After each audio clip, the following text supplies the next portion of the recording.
ஓம் சாந்தி. 29/6/2025 அவ்யக்த Bapdada. Revise date 31/12/2005 Madhuban. புதிய வருடத்தில் தன்னுடைய பழைய சமஸ்காரங்களை யோக அக்னியில் பஸ்மம் ஆக்கி பிரம்மா பாபாவுக்கு சமமாக தியாகம், தபஸ்யா மற்றும் சேவையில் நம்பர் 1 ஆகுங்கள். இன்று பாப்தாதா நாலா பக்கங்களிலும் உள்ள, முன்னால் அமர்ந்திருந்தாலும் அல்லது தூரத்தில் இருந்தாலும் உள்ளத்தினால் அருகில் இருக்கக்கூடிய அனைவருக்கும் 3 விஷயங்களுக்கான வாழ்த்துக்களை கொடுத்து கொண்டிருக்கின்றார். 1. புதிய வாழ்க்கைக்கான வாழ்த்துக்கள். 2. புதிய யுகத்துக்கான வாழ்த்துக்கள். மற்றும் 3. இன்றைய புது வருட தினத்துக்கான வாழ்த்துக்கள். நீங்கள் அனைவரும் கூட புதிய வருடத்திற்கான வாழ்த்துக்களை கொடுப்பதற்காகவும் பெறுவதற்காகவும் வந்துள்ளீர்கள். சொல்லப்போனால் உண்மையான உள்ளத்தின் குஷியின் வாழ்த்துக்களை பிராமண ஆத்மாக்களாகிய நீங்கள் கொடுக்கவும் செய்கிறீர்கள், பெறவும் செய்கிறீர்கள். இன்றைய தினம் முக்கியத்துவம் வாய்ந்தது. விடை கொடுப்பதும் நடக்கிறது மற்றும் புதியதை வரவேற்பதும், அதாவது பழைய விஷயத்திற்கு விடை கொடுத்து அனுப்புவதும் புதியதை வரவேற்பதும் நடக்கிறது. விடை கொடுப்பது மற்றும் வரவேற்பதற்கான நேரம் சங்கம யுகமாகும். இன்றைய தினம் சங்கமத்திற்கான தினம் என்று சொல்லப்படுகிறது. சங்கமத்தின் நேரம் மிகவும் உயர்ந்தது, மதிப்பு வாய்ந்தது. சங்கம யுகத்தின் மதிப்பின் காரணமாக இன்று இந்த பழைய மற்றும் புதிய வருடத்துக்கான சங்கமத்தை எவ்வளவு ஆரவாரத்துடன் கொண்டாடுகிறார்கள் என்று உங்களுக்கு தெரியும். சங்கம யுகத்தின் புகழின் காரணத்தினால் மட்டுமே இந்த பழைய மற்றும் புதிய வருடத்திற்கான சங்கம நேரத்திற்கு மகிமை இருக்கிறது. எங்கே 2 நதிகள் சந்திக்குமோ அங்கே ஒரு சங்கமம் அல்லது சந்திப்பு ஏற்படுகிறது. அதற்கும் கூட மகிமை இருக்கிறது. எங்கே நதி மற்றும் கடலுடைய சங்கமம் ஏற்படுமோ அதற்கும் கூட மகிமை இருக்கிறது. ஆனால் அனைத்தையும் விட மிக பெரிய மகிமை இந்த சங்கம யுகத்தினுடையதாகும், புருஷோத்தம யுகத்தினுடையது. அப்படிப்பட்ட மகிமைக்குரிய சங்கம யுகத்தில் தாங்கள் பிராமண ஆத்மாக்கள் பாக்கியவான்களாக அமர்ந்திருக்கிறீர்கள். இந்த போதை உள்ளது தானே? ஒருவேளை யாரேனும் உங்களிடம் வந்து நீங்கள் எப்படிப்பட்ட காலகட்டத்தில் இருக்கிறீர்கள் என்று கேட்டால் கலியுகத்தில் இருப்பதாக சொல்வீர்களா அல்லது சத்யுகத்தில் இருப்பதாக சொல்வீர்களா? பெருமிதத்துடன் என்ன சொல்வீர்கள்? நாங்கள் இப்போது புருஷோத்தம சங்கம யுகத்தில் இருக்கிறோம் என்று சொல்வீர்கள். நீங்கள் கலியுகவாசிகள் அல்ல, சங்கம யுகவாசிகள். மேலும் இந்த சங்கம யுகத்திற்கு ஏன் விசேஷமான மகிமை உள்ளது? ஏனெனில் பகவான் மற்றும் குழந்தைகளுக்கான சந்திப்பு நடக்கிறது, கொண்டாட்டம் நடைபெறுகிறது, சந்திப்பு நடைபெறுகின்றது. இது வேறு எந்த யுகத்திலும் நடைபெறுவதில்லை. எனவே அந்த கொண்டாட்டத்தை கொண்டாடுவதற்காக வந்துள்ளீர்கள். அந்த சந்திப்பின் கொண்டாட்டத்தை கொண்டாடுவதற்காக எங்கெங்கிருந்தோ வந்துள்ளீர்கள். என்றாவது கனவிலாவது யோசித்ததுண்டா? அதாவது ஆத்மாவாகிய எனக்கு டிராமாவில் இப்படியும் கூட பரமாத்மாவை சந்திக்கக்கூடிய பாக்கியம் நிச்சயிக்கப்பட்டுள்ளது என்று. ஆத்மாவிற்கு பரமாத்மாவை சந்திக்கும் பாக்கியம் இருந்தது, மேலும் இருக்கிறது. தந்தையும் ஒவ்வொரு குழந்தையின் பாக்கியத்தை பார்த்து மகிழ்ச்சி அடைகின்றார். ஆஹா, பாக்கியவான் குழந்தைகளே, ஆஹா. தன்னுடைய பாக்கியத்தை பார்த்து உள்ளத்தில் தனக்காக ஆஹா நான், ஆஹா ஆஹா என்னுடைய பாக்கியம், ஆஹா ஆஹா என்னுடைய பாபா, ஆஹா ஆஹா என்னுடைய பிராமண பரிவாரம், ஆஹா. இந்த ஆஹா ஆஹா என்ற பாடலை உள்ளத்தில் தானாகவே பாடிக்கொண்டிருக்கிறீர்கள் தானே? இன்று இந்த சங்கமத்தின் நேரத்தில் ஆத்மா பரமாத்மாவை சந்திக்கின்ற நேரத்தில் எந்தெந்த விஷயங்களுக்கு விடை கொடுக்க வேண்டும் என்று யோசித்து விட்டீர்களா? எல்லோரும் யோசித்தீர்களா?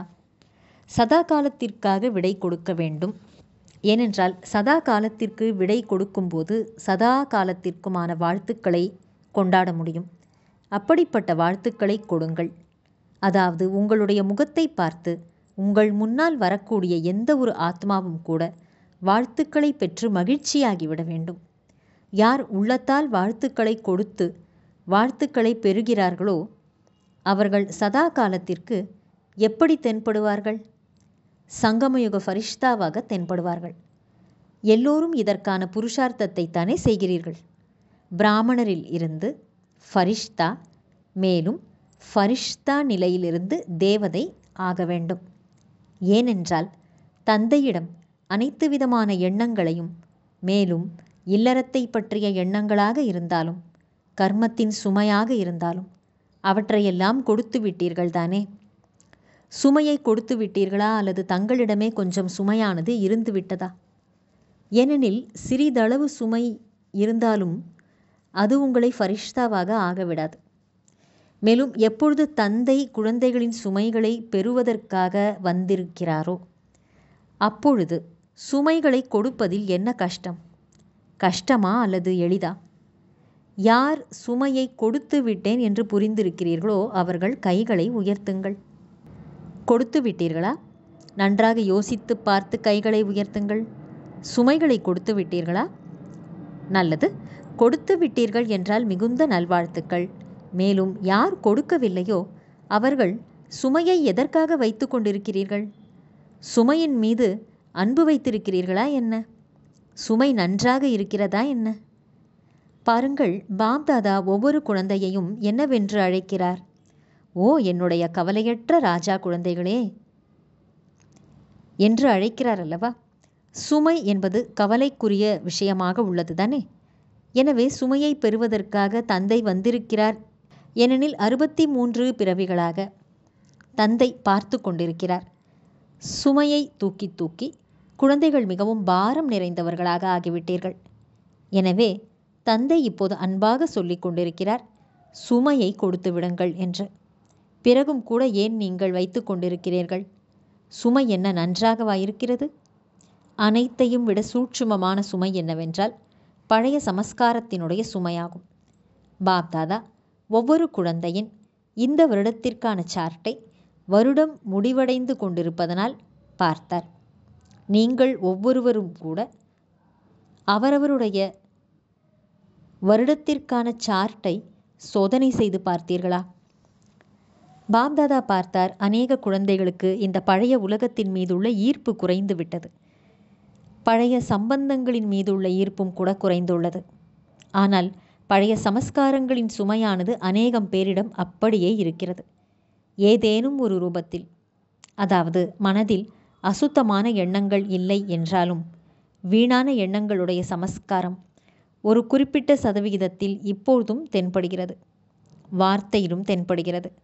சம்பந்தம் தொடர்பிலும் கூட ஏதேனும் சமஸ்காரம் இப்பொழுதும் கூட தென்படுகிறது. எனவே இன்று பாப்தாதா அனைத்து குழந்தைகளுக்கும் வாழ்த்துக்களின் கூடவே சைகையும் கொடுக்கின்றார். அதாவது நீங்கள் வைத்து கொண்டிருக்கக்கூடிய சமஸ்காரம் உங்களுக்கு சரியான நேரத்தில் ஏமாற்றத்தை கொடுக்கும்.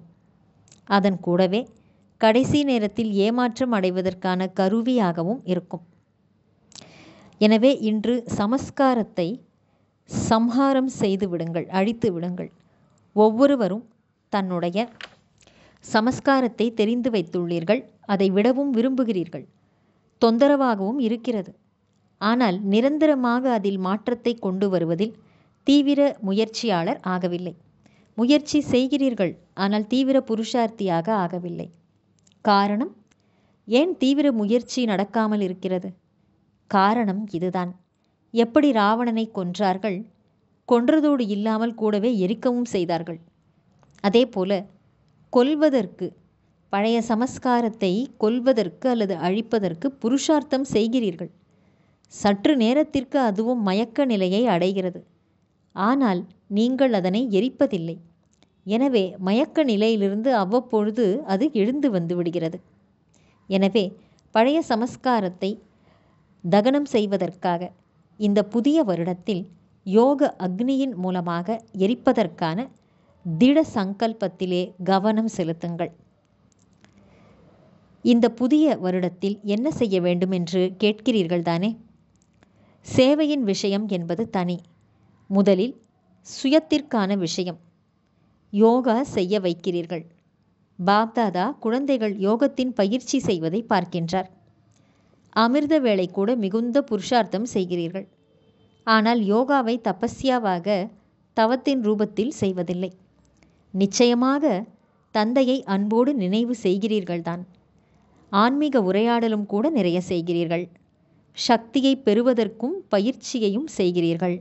ஆனால் இந்த அளவுக்கு நினைவை சக்திசாலியாக ஆக்கவில்லை. அதாவது எந்தெந்த எண்ணங்களுக்கு விடை கொடுக்கிறீர்களோ அது விடை பெற்று போய்விட்டது என்ற அளவுக்கு நினைவை நினைவு அக்னி ரூபத்தில் காரியத்தில் ஈடுபடுத்துவதில்லை. எனவே நினைவை இப்போது சக்திசாலியாக ஆக்குங்கள். சமஸ்காரத்தை தகனம் செய்வதற்கு முக்கியமாக ஒருநிலைப்பாட்டின் சக்தி அல்லது ஒருமுகப்படுத்தும் சக்தி அவசியமானதாக இருக்கிறது. எந்த சொரூபத்தில் ஒருமுகப்பட்டு இருக்க விரும்புகிறீர்களோ, எவ்வளவு நேரம் ஒருநிலைப்பட்டு இருக்க விரும்புகிறீர்களோ அதற்கான ஒருநிலைப்பாட்டின் சங்கல்பத்தை செய்து மேலும் பழைய சமஸ்காரத்தை அழிப்பதையே யோக அக்னி என்று சொல்லப்படுகிறது. பெயர் அடையாளம் முதற்கொண்டு அழிந்து போக வேண்டும். கொன்றாலும் கூட சடலம் என்பது இருந்து விடும் அல்லவா? தகனம் செய்த பிறகுதான் பெயரும் அடையாளமும் கூட அழிந்து போகிறது. எனவே இந்த புதிய வருடத்தில் நினைவை சக்திசாலியான நிலைக்கு கொண்டு வாருங்கள். எனவே இந்த புதிய வருடத்தில் நினைவை சக்திசாலியான நிலைக்கு கொண்டு வாருங்கள். எந்த சொரூபத்தில் நீங்கள் இருக்க விரும்பினாலும் மாஸ்டர் சர்வ சக்திவானாகிய நீங்கள் கட்டளையிட்டு சமாப்தம் செய்யக்கூடிய சக்தி உங்களுடைய கட்டளையை ஏற்கவில்லை என்று இருக்க முடியாது. நீங்கள் எஜமானர் அல்லவா? மாஸ்டர் என்று சொல்லப்படுகிறதல்லவா? மாஸ்டர் கட்டளையிட்டு சக்தி ஆஜராகவில்லை என்றால் அவர்கள் மாஸ்டர் என்று அழைக்கப்படுவார்களா? எனவே பாப்தாதா பார்த்தார். அதாவது ஏதேனும் பழைய சமஸ்காரங்கள் அம்ச அளவிலாவது இப்பொழுதும் கூட இருக்கிறது. மேலும் அந்த அம்சம் இடையிடையில் வம்சத்திற்கு பிறப்பு கொடுத்து விடுகிறது. செயல் வரை அது தன் காரியத்தை செய்து விடுகிறது. யுத்தம் செய்ய நேரிடுகிறது. நேரத்தின் பிரகாரம் குழந்தைகளின் யுத்த சொரூபத்தை பார்ப்பதில் பாப்தாதாவிற்கு மகிழ்ச்சி இல்லை. பாப்தாதா ஒவ்வொரு குழந்தையையும் எஜமானர் ரூபத்திலே பார்க்க விரும்புகின்றார். கட்டளை இட்டதும் வந்தேன் ஐயா என்று சக்திகள் வர வேண்டும்.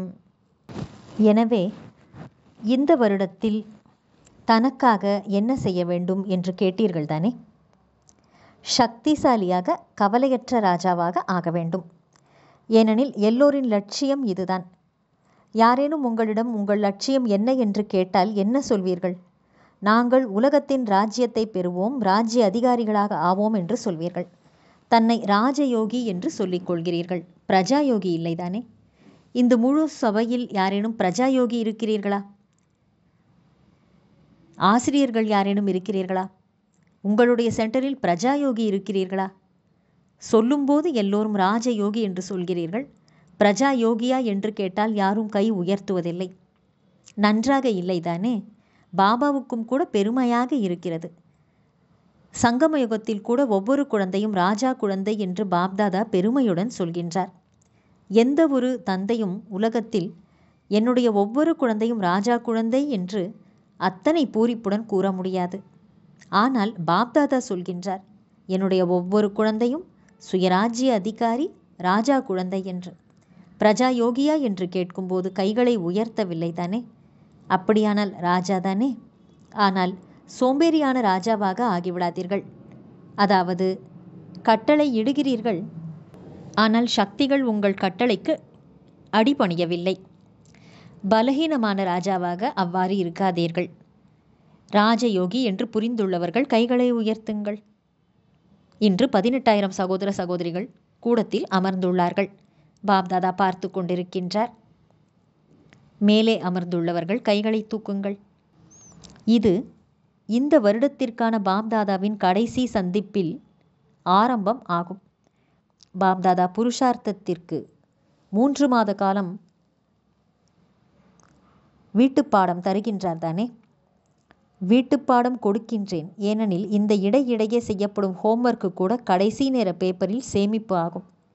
எனவே 3 மாத காலத்தில் ஒவ்வொருவரும் தன்னுடைய சார்ட்டை சோதனை செய்யுங்கள். அதாவது, நான் மாஸ்டர் சர்வ சக்திவானாக ஆகி எந்த ஒரு கர்மேந்திரியம் அல்லது சக்தியை எப்பொழுது கட்டளையிடுகிறேனோ, என்ன கட்டளையிடுகிறேனோ, அப்பொழுது அந்த கட்டளை நடைமுறையில் நிறைவேற்றப்படுகிறதா இல்லையா என்று சோதித்து பாருங்கள். 3 மாத காலம் எந்த ஒரு பழைய சமஸ்காரமும் யுத்தம் செய்யக்கூடாது. சோம்பேறித்தனம் வேண்டாம். ராயலான சோம்பேறித்தனத்தை கொண்டு வராதீர்கள். நடந்துவிடும், பார்க்கலாம் என்று பாப்தாதாவிடம் இனிமையிலும் இனிமையான உரையாடல் செய்கிறார்கள். பாபா, நீங்கள் கவலைப்படாதீர்கள், நடந்துவிடும் என்று சொல்கிறார்கள். பாப்தாதா குழந்தைகள் சொல்வதை கேட்டு என்ன செய்வார்? புன்சிரிக்கின்றார். ஆனால் இந்த 3 மாத காலம் அவ்வாறு செய்வீர்களே ஆனால் பாப்தாதா ஏற்றுக்கொள்ள மாட்டார். ஒப்புக்கொள்ளுகிறீர்கள் என்றால் கைகளை தூக்குங்கள், மனதார கைகளை தூக்குங்கள். ஆக, எவ்வளவு சகித்து கொள்ள நேரிட்டாலும், எதையேனும் விட வேண்டிய நிலை ஏற்பட்டாலும், என்ன ஆயினும் பரவாயில்லை, செய்துதான் ஆக வேண்டும். பக்காவாக இருக்கிறீர்களா? டீச்சர்கள் செய்வீர்களா? நல்லது. இந்த கிரீடம் அணிந்துள்ள குழந்தைகள், சின்ன குழந்தைகள் என்ன செய்கிறார்கள்? கிரீடத்தை என்னவோ நன்றாக அணிந்திருக்கிறீர்கள், ஹோம்ஒர்க் செய்துதான் ஆக வேண்டும். ஒருவேளை நீங்கள் செய்யவில்லை என்றால் என்ன செய்வது? அதையும் நீங்களே சொல்லுங்கள். பிறகு பாப்தாதா ஒரு சீசனில் மதுபன் சந்திப்பிலே வர விடப்போவதில்லை. ஏனெனில் பாப்தாதா பார்த்து கொண்டிருக்கின்றார். நேரம் உங்களுக்காக அழைப்பு விடுத்து கொண்டிருக்கிறது. நீங்கள் நேரத்துக்காக காத்திருப்பவர்கள் அல்ல, நீங்கள் ஏற்பாடுகளை செய்யக்கூடியவர்கள். நேரம் உங்களுக்காக காத்து கொண்டிருக்கிறது. இயற்கை கூட, சதோ பிரதானமான இயற்கை உங்களுக்காக அழைப்பு விடுத்து கொண்டிருக்கிறது. எனவே 3 மாதத்தில் தன்னுடைய சக்திசாலியான நிலையிலிருந்து மீதமுள்ள சமஸ்காரத்தை மாற்றம் செய்யுங்கள். ஒருவேளை 3 மாத காலம் கவனம் வைப்பீர்கள் என்றால் அதன் பிறகும் கூட கவனம் வைப்பது உங்களுக்கு பழக்கமாகிவிடும். ஒரு முறை மாற்றம் செய்வதற்கான விதிமுறை அல்லது சூத்திரம் தெரிந்து விட்டதென்றால் அது மிகவும் பயன்படக்கூடியதாக இருக்கும். நீங்கள் நேரத்துக்காக காத்து கொண்டிருக்காதீர்கள் விநாசம் எப்பொழுது ஏற்படும் என்று. எப்பொழுது விநாசம் ஏற்படும் என்று ஆன்மீக உரையாடலில் அனைவரும் தந்தையை கேட்கிறீர்கள். வெளிப்படையாக சொல்வதில்லை, ஆனால் தங்களுக்குள்ளேயே பேசிக்கொள்ளுகிறீர்கள். அதாவது, எப்பொழுது விநாசமாகும் என்று தெரியவில்லை. 2 வருடங்களில் ஆகுமா, 10 ஆண்டுகளில் ஆகுமா, எவ்வளவு வருடங்கள் ஆகும்? நீங்கள் ஏன் நேரத்திற்கு அழைப்பு விடுத்து கொண்டிருக்கிறீர்கள்? நேரம் உங்களுக்கு அழைப்பு விடுத்து கொண்டிருக்கிறது. தந்தையிடம் கேட்கிறார்கள், தேதியை சொல்லுங்கள் என்று. கொஞ்சம் வருடத்தையேனும் சொல்லுங்கள், 10 வருஷங்களா 20 வருஷங்கள் ஆகுமா என்று. பாப்தாதா குழந்தைகளிடம் கேள்வி கேட்கின்றார். அதாவது, நீங்கள் அனைவரும் தந்தைக்கு சமமாக ஆகிவிட்டீர்களா? திரைச்சீலையை திறக்க வேண்டும் என்றால் திறந்து விடலாம். ஆனால் திறந்த பிறகு சிலர் தலைவாரி கொண்டிருக்கிறார்கள், சிலர் முகத்திற்கு கிரீம் போட்டு கொண்டிருக்கிறார்கள் என்றால் என்ன செய்வது? ஒருவேளை நீங்கள் எவர் ரெடி, எப்பொழுதும் தயார் என்றால் திரைச்சீலையை திறப்பதில் பாப்தாதாவுக்கு என்ன நேரமாகப் போகிறது? முதலில் நீங்கள் எவர் ரெடியாக ஆகுங்கள். நடந்துவிடும் நடந்துவிடும் என்று சொல்லி நீண்ட காலமாக தந்தையை குஷிப்படுத்தாதீர்கள். பாப் சமான் ஆக வேண்டும் என்று சொன்னால் எல்லோரும் கைகளை உயர்த்தி விடுவீர்கள். பிரம்மா பாபாவை பாருங்கள். சாகாரத்தில் பிரம்மா பாபாவை பின்பற்ற வேண்டும் தானே? பிரம்மா பாபா தியாகம், தபஸ்யா மற்றும் சேவையை கடைசி நேரம் வரை நடைமுறைப்படுத்தி காட்டியவர். தன்னுடைய கடமையை, அதாவது சிவத்தந்தை தன் மூலம் மகா வாக்கியத்தை உச்சரிப்பதற்கான கடமையை கடைசி நாள் வரை ஆற்றினார். கடைசி முரளி நினைவில் இருக்கிறது தானே? 3 சொற்களின் வரதானம் நினைவுள்ளதா? நிராகாரி, நிர்விகாரி மற்றும் அகங்காரி ஆகுங்கள். யாருக்கு நினைவுள்ளதோ அவர்கள் கைகளை உயர்த்துங்கள். அனைவருக்கும் நினைவிருக்கிறதா? நல்லது, வாழ்த்துக்கள். கடைசி நாள் வரை கூட பாபா தியாகம் செய்தார். தன்னுடைய பழைய அறையை விடவில்லை. குழந்தைகள் எவ்வளவோ அன்போடு பிரம்மா பாபாவிடம் சொல்லி பார்த்தார்கள். ஆனால் குழந்தைகளுக்காக கட்டப்பட்டது என்று கூறி புதியதை தான் பயன்படுத்தாமல் இருந்தார். மேலும் சதா 2:30 அல்லது 3 மணிக்கு எழுந்து தனக்காக தபஸ்யா செய்தார். சமஸ்காரத்தை தகனம் செய்து கர்மாதீத நிலை அடைந்தார். அவ்யக்தம் ஆனார். ஃபரிஷ்தாவாக ஆனார். எதை யோசித்தாரோ அதை செய்து காட்டினார். சொல்லுவது, யோசிப்பது மற்றும் செய்வது மூன்றும் சமமாக இருந்தது. தந்தையை பின்பற்றுங்கள். கடைசி வரை தன்னுடைய கடமையை அவர் முழுமையாக ஆற்றினார். கடிதங்களும் கூட எழுதினார். எத்தனை கடிதங்கள் எழுதினார்! சேவையையும் விடவில்லை. தந்தையை பின்பற்றுங்கள். அகண்ட வள்ளலாக நடைமுறையில் கடைசி வரை அவர் தன் ரூபத்தில் வெளிப்படுத்தினார். வெறும் வள்ளலாக அல்ல, கடைசி வரை எந்த ஆதாரமும் இல்லாமல் தபஸ்வி ரூபத்தில் அமர்ந்தார். இப்போது குழந்தைகளோ அமர்வதற்கு ஆதாரத்தை எடுத்துக்கொள்கிறீர்கள் அல்லவா? ஆனால் பிரம்மா பாபா ஆதியிலிருந்து அந்திமம் வரை தபஸ்வி ரூபத்தில் இருந்தார். கண்களுக்கு கண்ணாடி அணியவில்லை. இது சூட்சுமமான சக்தி, எதையும் சார்ந்து இல்லாத நிலையாகும். சரீரமோ பழையது. நாளுக்கு நாள் இயற்கை, காற்று, நீர் ஆகியவை மாசுபட்டு வருகின்றன. எனவே பாப்தாதா தங்களிடம் ஏன் ஆதாரத்தை எடுக்கிறீர்கள், ஏன் கண்ணாடி அணிகிறீர்கள் என்று கேட்பதில்லை. நன்றாக அணிந்து கொள்ளுங்கள். ஆனால் சக்திசாலியான நிலையை அவசியம் உருவாக்குங்கள். உலக நன்மையின் காரியம் முடிவடைந்து விட்டது என்று யார் நினைக்கிறீர்களோ அவர்கள் கையை உயர்த்துங்கள். அப்போது ஒருவர் கூட கையை உயர்த்தவில்லை. பிறகு விநாசம் நடக்க வேண்டும் என்று எப்படி சொல்கிறீர்கள்? காரியத்தை முடிக்கவில்லையே. நல்லது. 4 பக்கங்களிலும் உள்ள சதா ஊக்கம் உற்சாகத்தின் மூலம் முன்னேறி செல்லக்கூடிய, சதா தைரியத்தின் மூலம் பாப்தாதாவிடமிருந்து பல மடங்கு உதவி பெறுவதற்கு பாத்திரமாக ஆகக்கூடிய குழந்தைகளுக்கு, சதா வெற்றி ரத்தினமாக இருக்கக்கூடியவர்களுக்கு, ஒவ்வொரு கல்பத்திலும் வெற்றியாளராக ஆகியிருந்தீர்கள். இப்பொழுதும் வெற்றியாளர் ஆகியிருக்கிறீர்கள். மேலும் ஒவ்வொரு கல்பத்திலும் வெற்றியாளர்களாகவே இருப்பீர்கள். அப்படிப்பட்ட வெற்றியாளர்களான குழந்தைகளுக்கு சதா ஒரு தந்தையை தவிர வேறு யாரும் இல்லை என்று இருக்கக்கூடிய, உலகின் மீது ஈர்ப்பு இல்லாமல், மேலும் சமஸ்காரத்தின் மீது ஈர்ப்பு இல்லாமல், இந்த 2 விதமான ஈர்ப்புகளில் இருந்து விடுபட்டிருக்கக்கூடிய சதா தந்தைக்கு சமமான குழந்தைகளுக்கு பாப்தாதாவின் அன்பான நினைவுகள் மற்றும் நமஸ்காரம். வரதானம். சதா காலத்திலும் கவனம் வைப்பதன் மூலம் வெற்றி மாலையில் மணியாக வரக்கூடிய நீண்ட காலத்தின் வெற்றியாளர் ஆகுக. சதா காலத்திற்கும் கவனம் செலுத்துவதன் மூலம் வெற்றி மாலையில் மணியாக கோர்க்கப்படக்கூடிய நீண்ட காலத்தின் வெற்றியாளர் ஆகுக. விளக்கம். நீண்ட காலத்திற்கான வெற்றியே வெற்றி மாலையில் ஒருவரை மணியாக ஆக்குகிறது. வெற்றியாளர் ஆவதற்கு சதா தந்தையை தன் முன்னால் வையுங்கள். தந்தை எதை செய்தாரோ அதையே நாம் செய்ய வேண்டும்.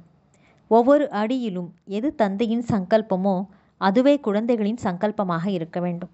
எது தந்தையின் பேச்சாக இருந்ததோ அதுவே குழந்தைகளின் பேச்சாக இருக்க வேண்டும். அப்பொழுதுதான் நீங்கள் வெற்றியாளர் ஆவீர்கள்.